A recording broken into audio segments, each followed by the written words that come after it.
This broadcast is brought to you by Logitech G, Motorsport Australia, Play Seat, The Gamesman,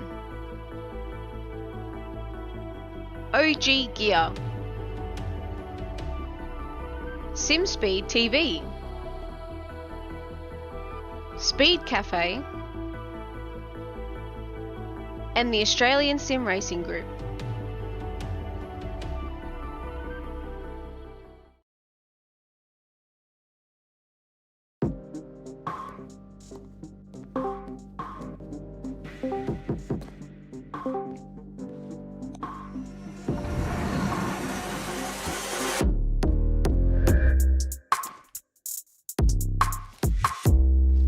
Baba, what are we playing? Ya lo sabéis, it's Halo Day. Yeah, one sec. He's playing football, isn't he? 这家伙, you know he fancies himself footballer. Oh, whatever. Look, your love makes me strong, but your hate makes me invincible. All right, let's get on Halo then. Let's go. Ready. Dale.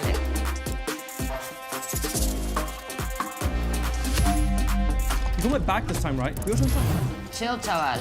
I won't ghost you this time. I'm going hallway. I got right. Uno fuera. Up, another one down. Lock in. Next kill wins it. Where is he? No lo veo. Alicia, you hear that?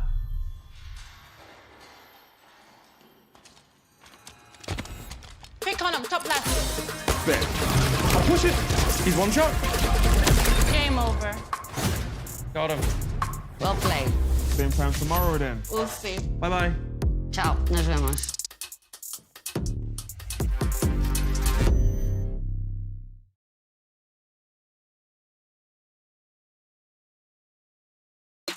It's motorsport, but not as you know it. Test yourself and your everyday road car. Safe, affordable, but most of all, fun. And all you need is your daily driver. Experience the thrill of a sprint day. Race against the clock at a hill climb. Or test your reflexes with an auto test. It takes just 3 simple steps to get started. Get on the start line. Search Motorsport Australia Daily Driver today.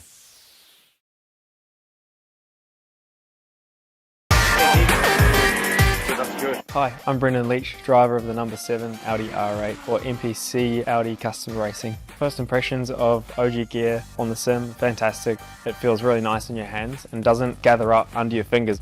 The sock, very breathable for me. I get sweaty feet when I'm on simulator. I know that's not the nicest thing to say. It has just the right amount of grip because your feet do just naturally move around on the pedals a little bit, and I like the way that they give you that freedom but also give you that stability that you need.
Seven rounds into the 2024 Logitech G Pro Invitational E-Series. The attention, the mindset, the focus shifts from sprint mode to endurance racing. The first of 3 rounds of the True Force Enduro Cup. And whilst rounds 9 and 10 of the championship will be on far more familiar territory as far as endurance racing and the supercars are concerned, namely the Sandown Motor Raceway in Victoria and Mount Panorama Bathurst, the unknown entity is the opening installment of the True Force Enduro Cup. It is the Interlagos circuit in Brazil, hosting round 8 of the campaign and round 1 of the Enduros. We switched the mindset from the 200-point races to 400 points for the next few weeks. And, of course, 1,200 points up for grabs, meaning there's any number of drivers still in championship contention. But all eyes are on the role that the co-drivers will play in making and shaping the season over the course of the next few weeks. Good evening, everybody. Zach Caban deputising for Scott Rankin, and of course, Sam Mann's here alongside me as well. Welcome to our coverage of round 1 of the True Force Enduro Cup. Sam Mann, I should say, I'm deputising for Scott Rankin, so you're my eyes, you're my ears tonight. Welcome to you. Great to have you on board, as per usual. The voice of the series, as Brenton Hobson reliably informs me. And there's a sense of air, or there's an air of anticipation and a sense of excitement about the paddock at the moment, because the intensity, the stakes raised when we get to the Enduros, not just double points in terms of the championship, but also some real star power in the co-driver seats as well. Good evening to you.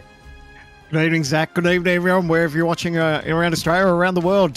This is Enduro season, and what a race we've got to Interlagos. It's one of those racetracks that has a little bit of everything, and I say that a lot, but this really does. The undulation in the place and the turns that we've got is it's real characteristic of this racetrack, and I think it's going to be one for our V8 Supercar drivers to get their heads around. And like you said, Enduro season, what does that bring us? Well, it brings us an extra backside in the seat, because you've got to put the hands of your possible championship in someone else's reliable hands. So much can happen, so much can go right, so much can go wrong, and they've got a decent amount of laps around here to get it all sorted out. So we're in for an absolute cracker, I reckon. And I think a lot of people are very excited about the amount of supercar drivers from the real world that are on the grid tonight, and there's even a wild card that we've got to get to as well. But firstly, mate, let's have a look at the playground for the next few hours ahead. Yeah, Sao Paulo, you can see it's a great racetrack. Obviously very historic for Formula One, and mate, to have our own Aussie V8 supercars around here in the virtual world, it's really going to be a test for these guys, because you look at the racetrack and you think, yeah, okay, well, not too much to it. There are some tricky race corners there, but the undulation, what I spoke of too, about getting the corners, especially 1, 2, and 3, carrying that speed, and then of course 12. You carry so much speed through turn 11 and into 12, and you of course getting a nice exit there is crucial, because such a long straightaway all the way around to the start-finish line, you carry that speed, and that could be crucial. And of course, more synonymous with Formula One, and in recent weeks, the FIA World Endurance Championship visited the venue as well. We love coming to the Interlagos circuit in Brazil. Any number of different sim racing categories that visit this circuit, it always produces good racing. Supercars, no exception. But tonight, it's 117 laps, so you've got to play the long game here, mate, haven't you? I mean, there's no margin for error for the championship contenders, but in saying that, and we'll have a look at the championship points in just a few moments' time, there's quite a few drivers here that aren't necessarily in championship contention as far as the overall 12 rounds are concerned, but this little 3-race Enduro championship where there's 1,200 points on the line, any number of drivers could throw their hat into the ring and be the winner of this True Force Enduro Cup. In saying that, as far as the overall championship's concerned as well, there could be a few people that just say, you know what, let's throw caution to the wind and see how we go.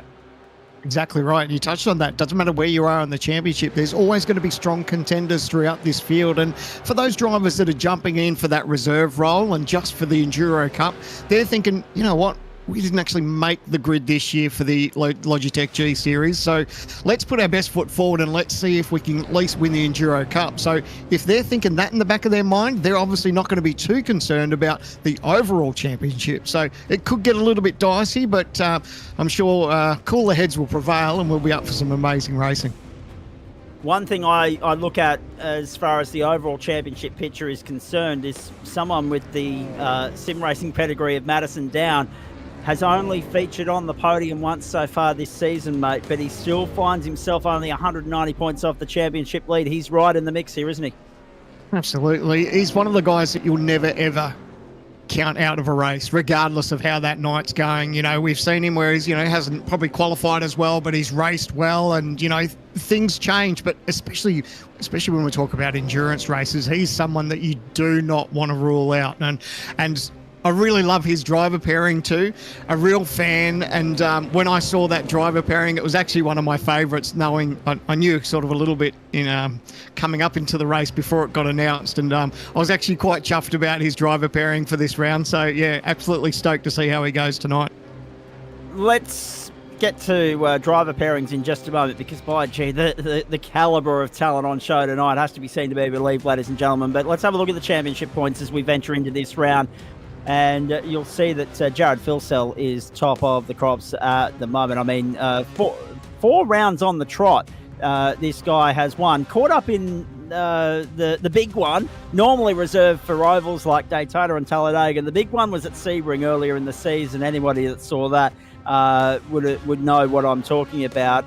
Go back and check it on the YouTube channels, ladies and gentlemen, if you haven't already seen it. Just carnage in the closing stages of round one of the season. But Filsell's fought his way back from that to hold sway by 14 points over Dylan Rudd at the moment. Lobs Esports 1-2 at the top of the pecking order here. Rick Kuznetsov, good steerer, 1,108 points, only 4 clear of James Scott. Madison there in 5th, 982, 14 points back to Brady Myers.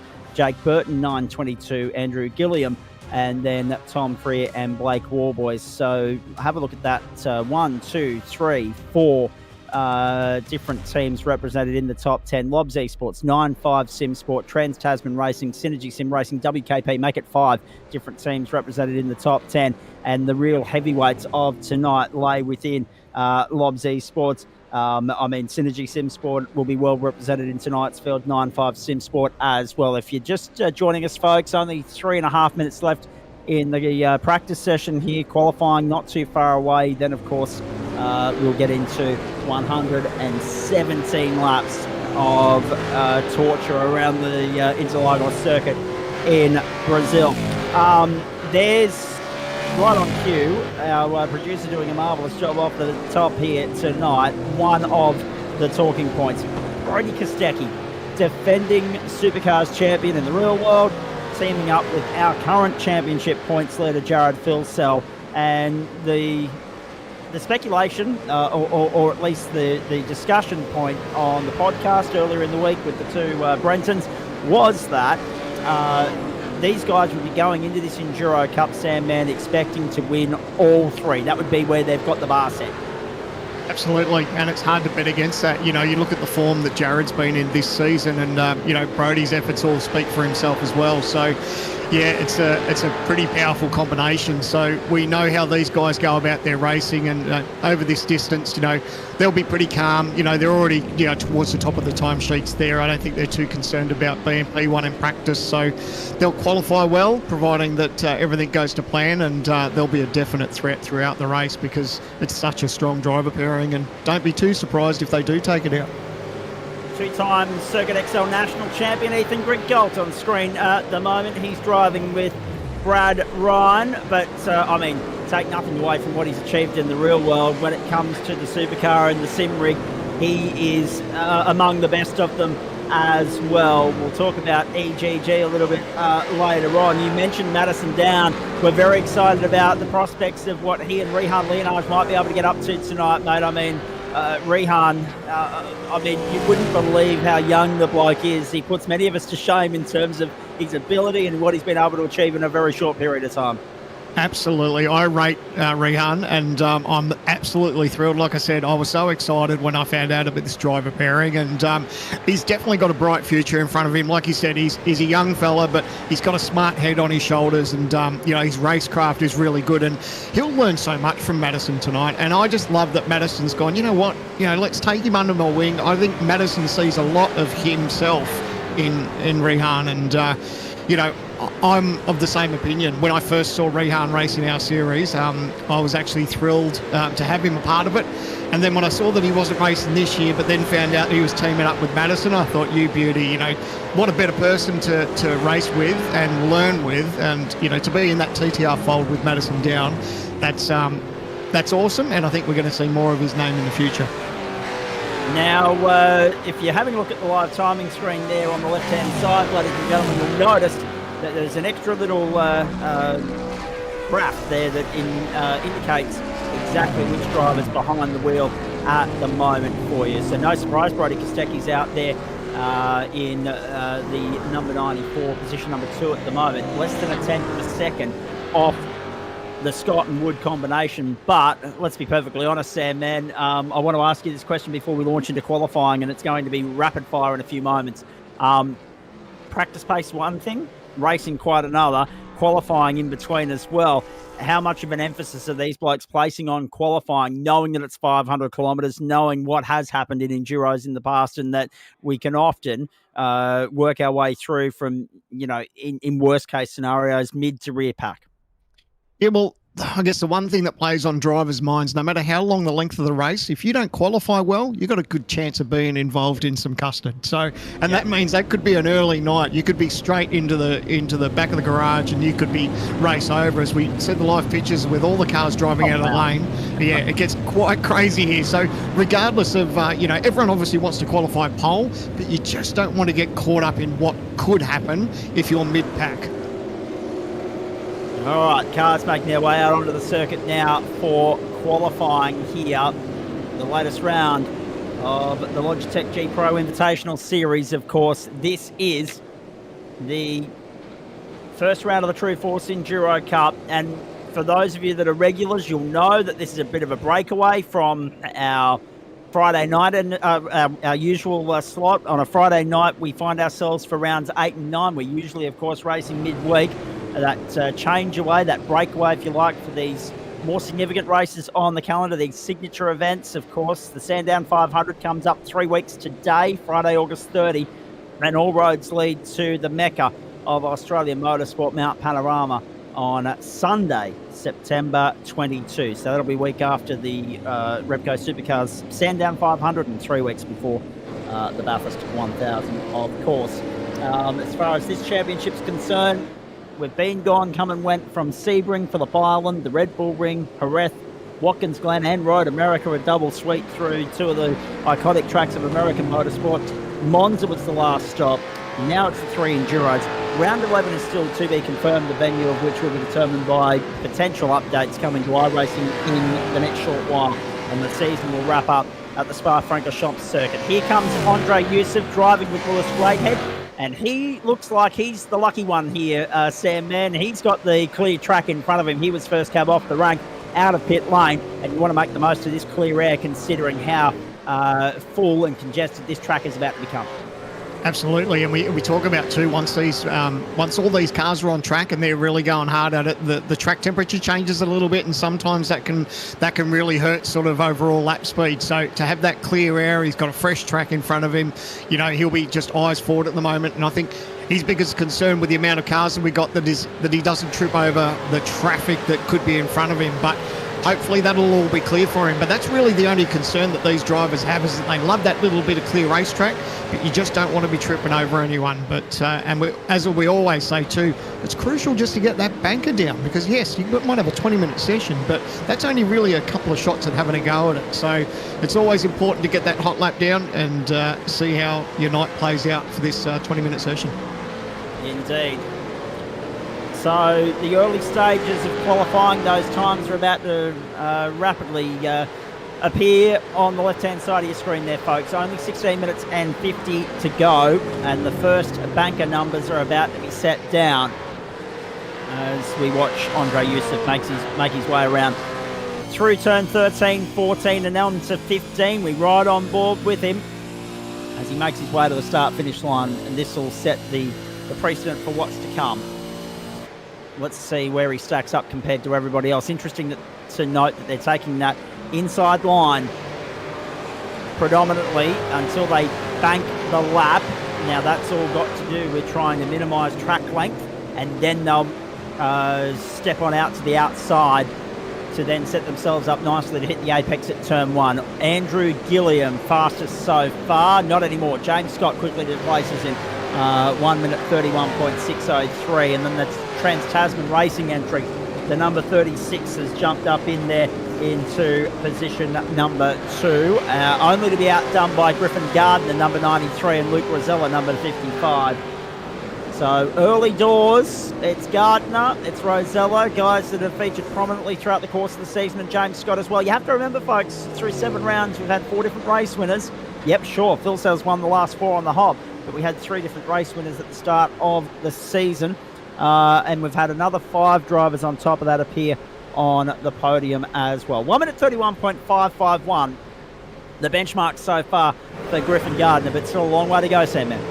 Yeah, I noticed too there was a couple of people that just dived straight into pit lane. They didn't actually get that banker done. So whether that was a plan to help a teammate or something, or whether they just made a mistake and got an off track, and then they decided obviously you may as well abort the lap and put on a fresh set of Dunlops and go again. So yeah, it was interesting to see the amount of cars that actually dove into pit lane. But yeah, interesting at the moment. It's all a bit of a sliding board at the moment because there's a number of drivers, big name drivers that we can't see towards the pointy end, but that's the beauty of qualifying. It never all goes to plan and always keeps us on our toes. The guy that's on track to be the potential Rookie of the Year, Zach Ratway-White, was just one of those drivers that didn't bank a number first time round. So too Brody Kostecki. So keep your eyes peeled, ladies and gentlemen, later in this session as they make their way through and just right on cue. Have a look at how busy pit lanes become. So out, bank the lap, get in, maybe do a driver change, maybe take on some fresh rubber and get back going again. So all of a sudden, the racetrack's gone very quiet, but not for long. It'll be interesting to see how quickly the rest of the field jumps those that didn't bank the first number and get back out onto the racetrack. So again, Kostecki and Ratway-White are the 2 that we want to keep an eye on there that haven't posted a number thus far. As of those that have, Gardner, Rosella, Scott, 1, 2 and 3, and the 36 Trans-Tasman Racing entry of Sternberg of Anderson and Rizzo next in there. Then Dylan Wright of the 990 for the 9.5 Sim Sport stable, Gilliam Rivera, Kuznetsov, Ethan Grigg Galt, and the number 19 9.5 Sim Sport entry, which has Dylan O'Shea and Hayden Sell behind the wheel, number 10. Sandman, as they go through the motions now of getting themselves set up to go on another flyer, let me ask you, of the other driver combinations that we haven't even got to yet, we've barely scratched the surface, let's be perfectly honest, we're going to have 500 kilometres to do that tonight. Who's catching your fancy and why? Oh, mate, it's really hard, isn't it? You could almost, with some of the talent that we've got there, you could almost get a dart and throw it to the board and just have a crack and look. We're lucky to have, we speak about the Kosteckis in here, but we've also got other supercar drivers in the field as well. So we're absolutely blessed to have the driver talents that we've got throughout the field. But to have Andre Heimgartner and Macaulay Jones teaming up, that's actually cool. So, look, it's really hard. But like I said from the start, I don't think I could go past Madison Down because that driver pairing I was already so excited about, and to have him, that's probably the one I'm favourite as number 2 at the moment. All right. We won't, obviously, we don't play favourites here in Central Commentary, but we can have favourites in terms of combinations for the form guide. Interesting to note as well, folks, with that addition of Heimgartner and Jones, we'll have either 45 or 46 cars lining up on the grid tonight. So she's going to be very, very busy in those first few laps, just trying to find clear real estate. And you've got to take a different mindset into these Enduros, don't you, Sam? And I mean, it's all good and well in the rough and tumble of sprint racing to get the elbows out early. But there's something to be said for maybe easing into it and playing the patient game, the long game, knowing full well that you need to be there, around lap 100, lap 105 to factor in contention in any way, shape or form. Absolutely. It's one saying that the viewers at home are going to be sick of hearing me say. It's about buying a ticket to the end, isn't it? You don't win the race in the first couple of laps. It's all about keeping that car straight as possible, trying to keep out of much trouble as you can and be there at the end. So there's no point throwing your race away, on lap 12 just because you want to set the fastest lap, or you want to carve your way through the field and pass 6 or 7 blokes in one corner. It's not feasible. So at the end of the day, everyone just needs to settle themselves into a rhythm. And these V8 supercar guys, that's what this is what half the fun will be for them tonight, is prepping themselves for real life world commitments. And you can see that Andre Heimgartner, who's on screen now, crosses the line. Does he advance his time a little bit? Not as yet. So, but that's what these guys are doing. They want to get themselves into a rhythm and just prep themselves for what they've got ahead in the real life commitments. Exactly.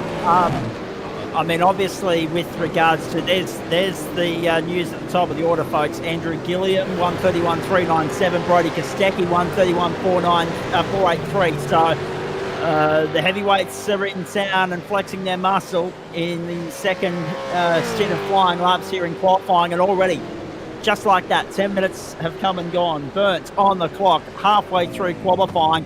For a time to beat is the 131.397. We now ride on board with Blake Delaney, car number 495. As he rides up through the motions, fourth gear, out of turn 3, the run down the back straight, the Interlagos circuit, more synonymous with Formula 1. But it's interesting what Sandman was saying there about the supercar drivers and their real-world commitments. I mean, obviously the next two tracks are going to work right into their wheelhouse, prep them for Sandown and Bathurst respectively, but even they are getting a new test tonight in the way of Interlagos. Some really exciting news that we all woke to this morning from iRacing themselves. We might dive into that a little bit later on as we watch Blake Delaney throwing it a little bit wide on the run up to the top of the hill. So Gilliam, car number 201, going along quite nicely at the moment. I mean, he's got James Golding there alongside him, but it is Gilliam at the helm, and he has set the bank up. But a strong combination. So you got supercar drivers 1 and 2 at the moment. James Scott there in 30.088, and Griffin Gardner, who unfortunately didn't get caught up in the carnage at Sebring, Sandman. But my research tells me that he fell victim of the mechanical issues of the sim world, a tech issue. He got booted from the server. He had a dropout. No sooner than that safety car was called to bring the field under some sort of control. That's got to be the most heartbreaking thing, isn't it? You know, you get through that sort of carnage and you got yourself in a position, and you know, I guess we call it in the sim racing world, that's our 20-cent part, isn't it? That just, you know, gives up on us, and unfortunately, you know, yeah, it's absolute. I was shocked. Like, it's just, you really felt for him, because it was like, man, it's just something that's totally out of your control. And but hey, I guess, you know, it's the old adage, isn't it? That's racing, and I guess that's one of the things that thankfully we don't have to contend with a lot in the sim racing world, but occasionally it will throw us a curveball. Indeed it will. We pick up Jake Burton on screen there, driving with Emily Jones, and Emily has the minority well and truly here, because she's the only female in the field. But great to see what she will bring to the table throughout the course of 117 laps. And that's the other thing. There are going to be combinations tonight, ladies and gentlemen, that reach out and grab us by surprise, because that's what endurance racing does. It shakes things up. It throws the cat amongst the pigeons. Strategy play is going to come into it. You're going to have to buy some luck along the way here as well. But the guys that are in championship contention, as far as the regular season are concerned as well, Sam, man, they're going to have to play a cautious game to a point, because they're going to have to think about the long game, aren't they? I mean, talk to me about, as far as these guys are concerned, which holds more weight, which holds more importance, or is it okay to go into the race with that mindset of thinking about one or the other, and then maybe it goes out the window once, you know, the red mist descends? Well, there's probably, realistically, there's only a handful of drivers that are probably thinking championship picture at the moment, and that you might be thinking maybe the top 5 or more, but ideally there's still enough points on the table with the remaining endurance races to sort of, I guess, fight back a little bit. If everything goes pear-shaped, you don't want to throw everything away tonight. You're hoping that your competitors will do that and make your life just that little bit easier. So it's the old adage, I guess, maybe sort of cautiously aggressive, if that makes sense. That's my term. That's what they want to do, is you know, be mindful, but yeah, take those opportunities when they present, but don't put yourself in a position where you could end your night prematurely. Exactly right. And with 400 points on the line and 1,200 across the course of 3 races, hitting a speed hump here. Oh no, car off the road, taking evasive action as we ride on board with Bo Albert. So that's one lap thrown by the wayside. But yes, if you slip up or trip up tonight, you're making a rod for your own back for the next 2 rounds of the endurance campaign. For True Force, of course. Bo Albert currently showing 26th position there. Oh, good. 06. And how good that we've got the onboard shot, not just on circuit at the moment, but from his home cockpit as well, to ride on board with him and watch him at work and see how he does it. Andrew Gilliam's fastest to the second split as well. There's a purple box there, folks. He comes across the line this time by. He doesn't improve on his time. It's a 1:31.478. Albert goes 1:31.921. And that, just to give you an indication, ladies and gentlemen, as to the fine margins we're talking about here, I mean, those guys are outside the top 20. It's extraordinarily tight at the moment. Everyone down to Ethan Grigol is within half a second of the pole sitter. And Ethan Grigol's 21st. That's Kurt Sternberg in the wall. Has he made contact? It's weird that that thing would come to a stop. Or is he trying to get across the road? He's on the power. I don't know that the stewards will be too impressed with that.